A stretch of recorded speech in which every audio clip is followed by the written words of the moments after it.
Bom, então, continuando, né, vou tentar passar para vocês um resumo de tudo que nós aprendemos nessa B1 em relação à fisiologia do sistema nervoso, tá bem? Então, compartilhando aqui com vocês a tela, eu quero mostrar o seguinte: eu deixei para vocês na biblioteca virtual, desde o dia 16, esse material de anatomia e fisiologia, onde eu mostro para vocês o capítulo do sistema nervoso, onde eu pedi para vocês estudarem ele, porque está muito bem escrito, muito bem resumido, e ele seria muito bom para vocês fazerem a aula, os exercícios de ED de vocês, né? Então, vocês estão tendo de atividade, desde o dia 16, resolver os exercícios da ID. O que eu peço para vocês é o seguinte: quando vocês forem resolver esses exercícios, leiam o material que tem lá no Sistema AVA, leiam o material que eu passei para vocês e anotem as dúvidas. Não precisam correr para responder esse material, porque o prazo foi esticado. Então, as dúvidas que vocês tiverem, me enviem, tá? Que a gente faz um bate-papo na hora do nosso plantão, que eu vou explicar também para vocês como funciona esse plantão. Todos os dias, no horário da minha aula, assim como todos os outros professores, eu estarei online dentro da sala virtual. Então, ali vocês podem se conectar comigo, fazer perguntas que vêm para o meu e-mail e eu vou responder, tá bem?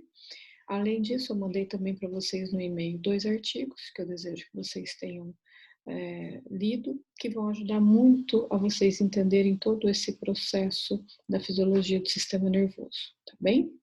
E no início do bimestre, eu dei para vocês alguns exercícios para vocês responderem. Continuem fazendo ao longo dessa jornada de recesso, porque vai dar tempo para tudo. E vocês vão ficar muito bem afiados para as provas quando a gente voltar, tá bem?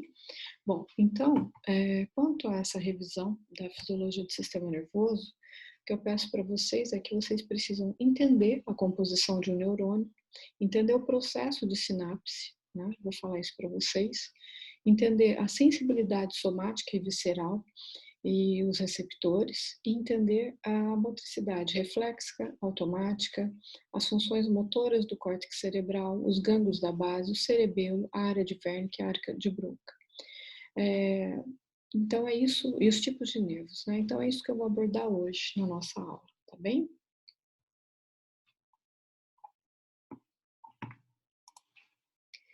Então, como vocês podem visualizar, nós temos aí a fisiologia do sistema regulador, onde nós temos o neurônio como exemplo, né? E o que eu quero mostrar para vocês é que nós temos os dendritos, que lembram que eu falei para vocês que eles servem para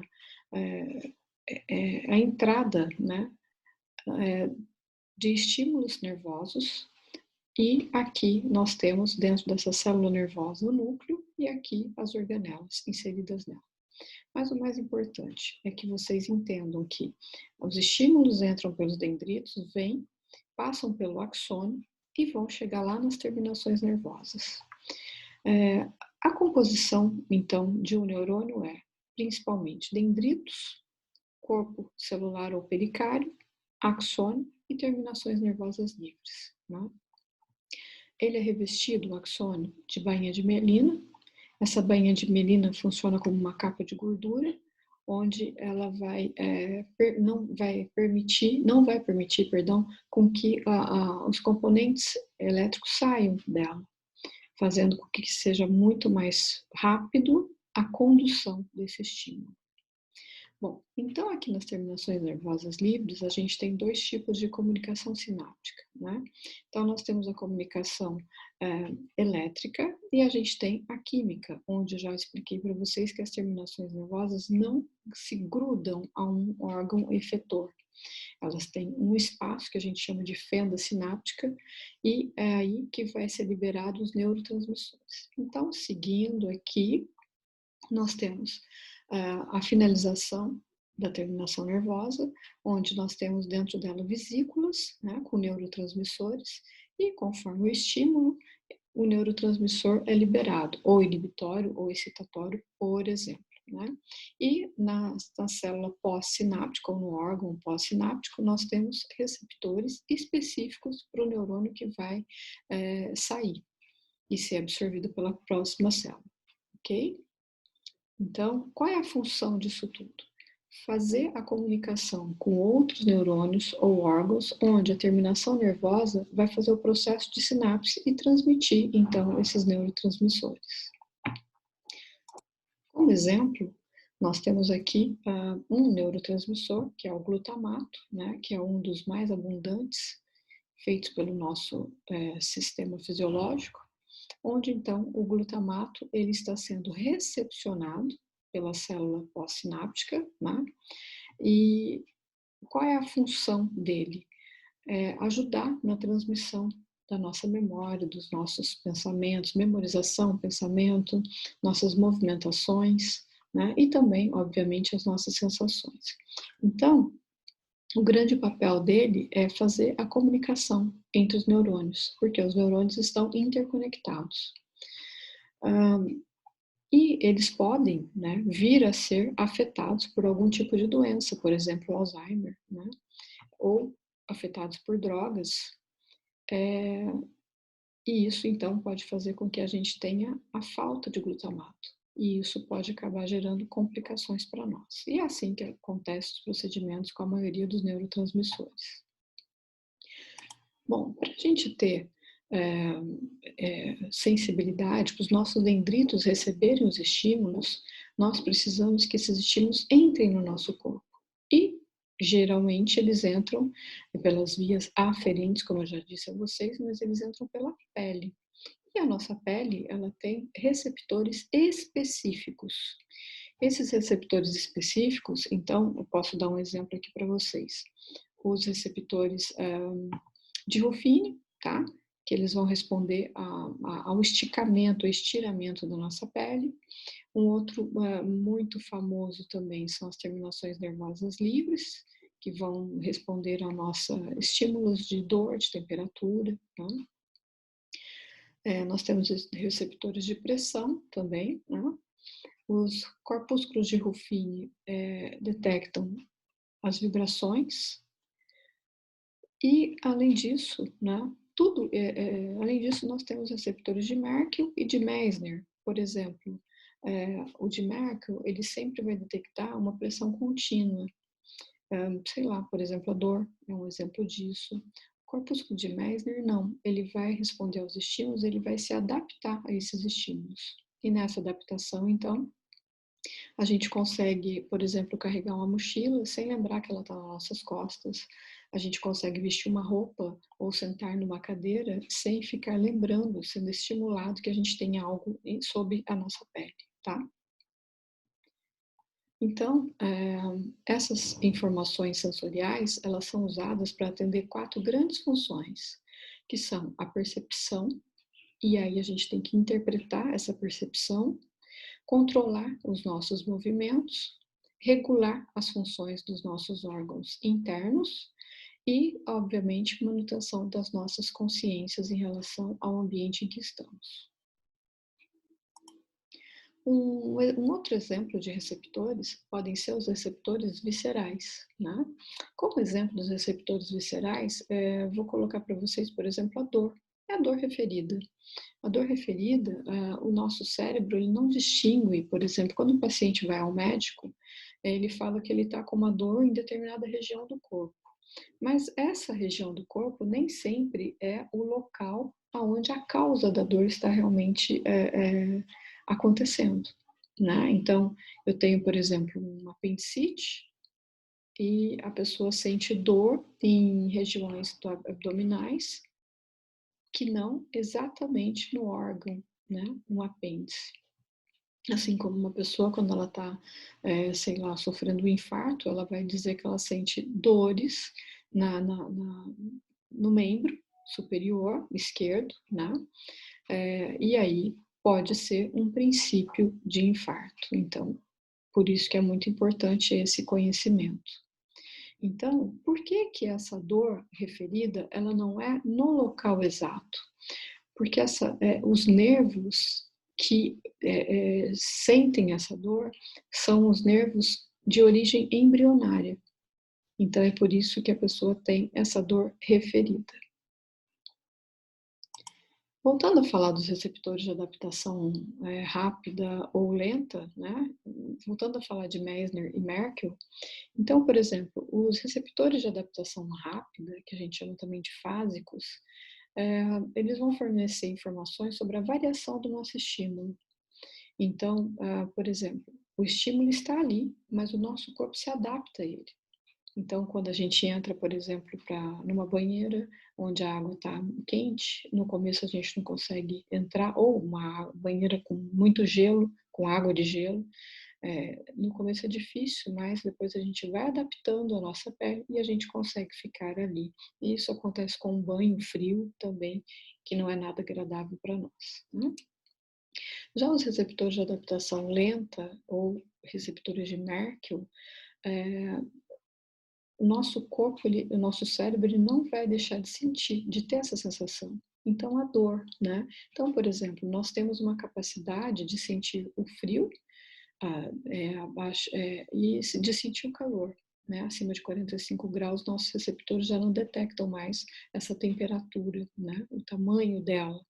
Então, e ela acaba se sobressaindo de forma que a gente possa sentir muita dor.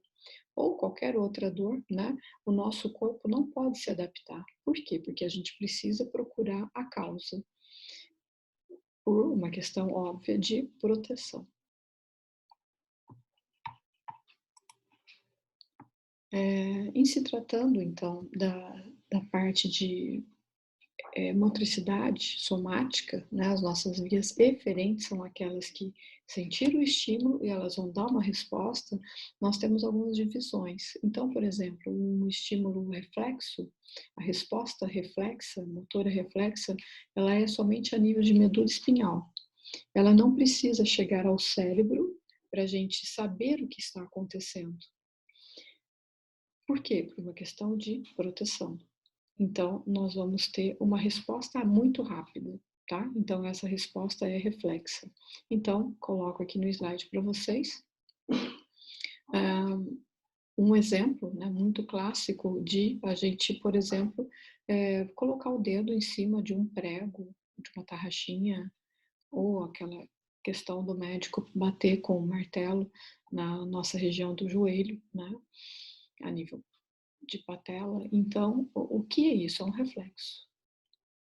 Primeiro eu me protejo, e geralmente essa proteção é para frente, né? E depois é que eu vou conseguir, que isso vai continuar subindo, vai para o meu cérebro, e aí sim eu vou entender realmente o que aconteceu, tá bem? Eu vou ter consciência dessa situação. Bom, então, para toda resposta motora, eu preciso ter um estímulo, né? Então, esse estímulo, ele é aferente, de fora para dentro, do ambiente para dentro de mim. Então, do ambiente a minha pele sente e das minhas vísceras também é uma aferência que vai ser enviada para minha medula espinhal e meu córtex cerebral, tá bem? O sistema nervoso central. Então, o estímulo é sensorial, ele sobe a nível de sistema nervoso central, então ele vai para a medula, tronco cerebral, tálamo, córtex cerebral, né? E aí lá tem uma integração dessas informações e elas voltam como uma resposta motora. Então, para todo estímulo, eu preciso ser enviado para o meu sistema nervoso central e todo estímulo terá uma resposta. Essa resposta é motora ou efetora.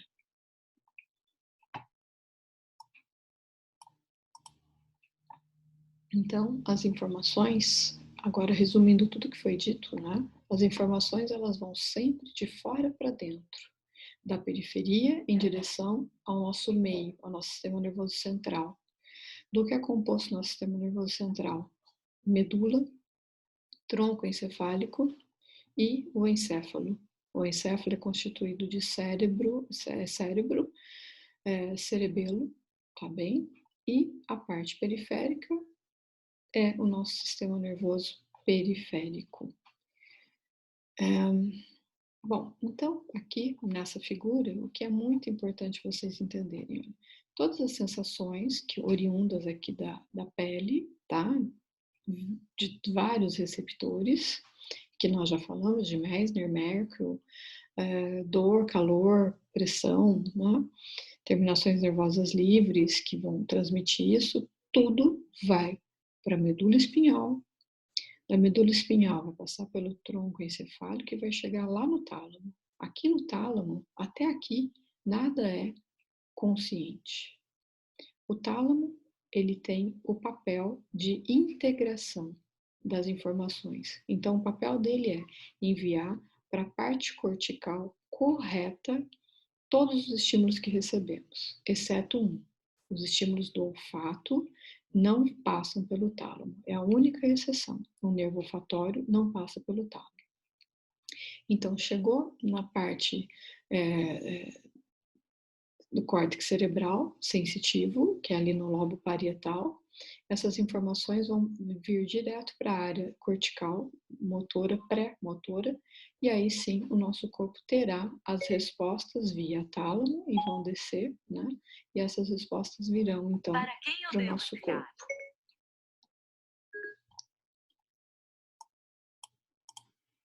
Então, nós somos os únicos seres que somos dotados de planejamento, porque nós temos um córtex cerebral. E esse córtex cerebral, então, ele vai nos dar o projeto, a organização, a idealização de sonhos. Então, ele idealiza, ele programa, ele acerta tudo isso para que a gente consiga chegar a um resultado. E é isso que nos diferencia, tá bem?